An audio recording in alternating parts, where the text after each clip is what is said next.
కాశీ విశ్వనాథ భక్తి వృక్ష. తాడకేశ్వర్, వారాణసి. కాశీలోని మణికర్ణికా తీర్థంలో ఉన్న తాడకేశ్వర్ మహాదేవ్ ఆలయం కేవలం శివాలయం మాత్రమే కాదు, శివుడు మరియు రాముడి కలయికకు సజీవ సాక్ష్యం. స్కందపురాణం ప్రకారం మహాదేవుడు స్వయంగా ఇక్కడ రాముడి నామాన్ని ఉపదేశించటం ద్వారా ఒక జీవికి ముక్తినిస్తాడు. 1000 ఏనుగుల సమానమైన బలం కలిగిన యక్షరాజు సుకేతువు కుమార్తె అయిన తాడక అగస్త్య మహర్షి శాపం కారణంగా రాక్షసిగా మారి ఈ ప్రదేశంలోనే తీవ్రమైన తపస్సు చేసింది. సంతోషించిన శివుడు ఆమె శాశ్వత ముక్తి కొరకు తపస్సు చేసిందని గ్రహించి, నేనే రాముడిమి, రాముడే మహాదేవుడు అని ఆశీర్వదించి, త్రేతాయుగంలో శ్రీరాముడు ఆమెను వధించి ఆమెకు సాకేతలోకం అంటే ఆమెకు మోక్షమిస్తాడని భగవంతుడు తాడకకు చెప్పాడు.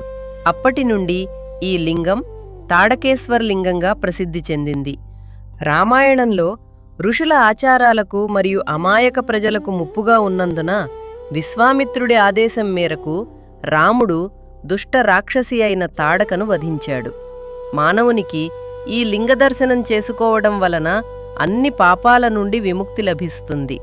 మణికర్ణికలో దహన సంస్కారాలు చేసిన తర్వాత ఈ లింగాన్ని దర్శనం చేసుకోవడం ఉత్తమం. ఇక్కడ కపిలగోవు పాలతో అభిషేకం, నెయ్యితో దీపం వెలిగించడం చాలా శుభప్రదంగా పరిగణించబడుతుంది. చతుర్దశి లేదా శివరాత్రి నాడు ఇక్కడ చేసే పూజల వల్ల మహాదేవుని ఆశీస్సులతో పాటు శాశ్వతమైన రామభక్తి లభిస్తుంది. ఇక్కడ నిర్వహించే శ్రాద్ధ కర్మలు పూర్వీకులను సంతృప్తిపరుస్తుంది మరియు అశ్వమేధ యజ్ఞానికి సమానమైన పుణ్యాన్ని అందిస్తుంది. ఒక రాక్షసికి రాముని పట్ల భక్తిని కలిగించి మోక్షాన్ని ప్రసాదించిన పవిత్ర తాడకేశ్వర్ మహాదేవుని మహిమ అపరిమితం.